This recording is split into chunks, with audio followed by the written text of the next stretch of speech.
Hello guys! Alam nyo guys, ikwento ko lang yung buhay namin ni Katkat.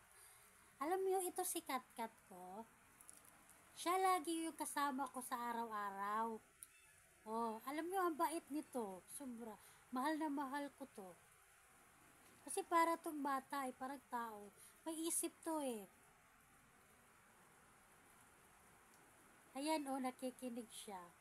Alam nyo guys, simula nang dumating si Katkat sa buhay ko, ang saya ng buhay ko kasi pag malungkot ako, siya yung andyan eh. Siya lagi ko kasama araw-araw.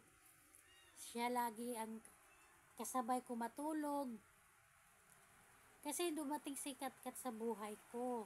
Binigay siya ng kapatid ko eh. Kasi yung kapatid ko, nung pasukan ng pag-aaral ng school na, tapos hinatid niya yung pamilya niya sa school. Tapos nakita ito nila sa daan eh. Sa gitna ng daan, ang daming sasakyan. Hinintuan siya ng mga sasakyan. Oh, para hindi siya masagasaan. Tapos ang ginawa ng kapatid ko, hinintuan din siya. Kinuha siya sa gitna ng daan.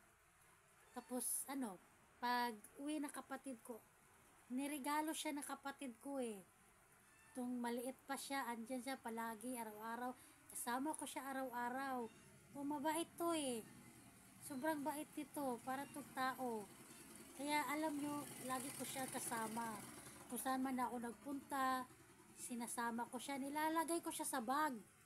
O para ko, tapos nagsasalita ako, tapos ang akala ng pasahero, akala ng driver, nababaliw ako kasi andun siya sa ilalim ng bag eh.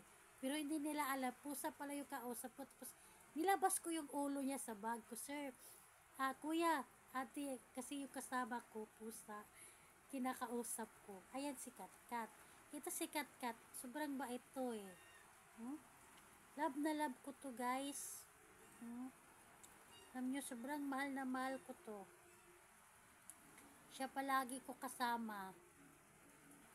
Mahal na mahal ko to. Diba, mahal kita? Ha? Ano sasabihin mo sa kanila?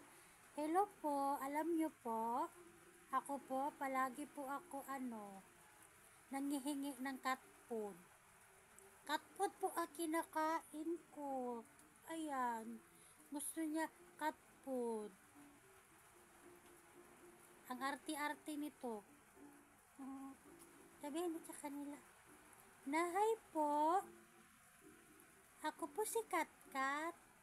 Sobra po akong maganda at mabait. Ayun, tingnan mo sila, ayun. Siya, mabait po itong alaga ko. Love na love ko po ito. Sobra-sobra po. Siya palagi ko kasama.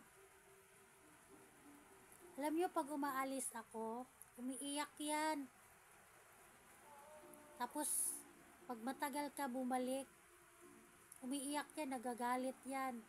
Alam nyo, pag nagpapasyal kami sa kabilang bahay, sa mga kapitbahay, pag hindi niya gusto yung kapitbahay, mag-aapura yan ng uwi. Gusto niya uwi na. Pero pag gusto niya yung kapitbahay namin, hindi yan nag-aapura ng uwi. Gusto lang andun siya. Kasi namimili to ng tao eh. Alam niya, pag nararamdaman niya pag maritis ka, nararamdaman niya pag pangit na ang ugali mo, hindi niya ako pinapalapit sa mga taong ganyan. Alam niya eh, pinipili niya yung pinupuntahan namin. Nakakatawa.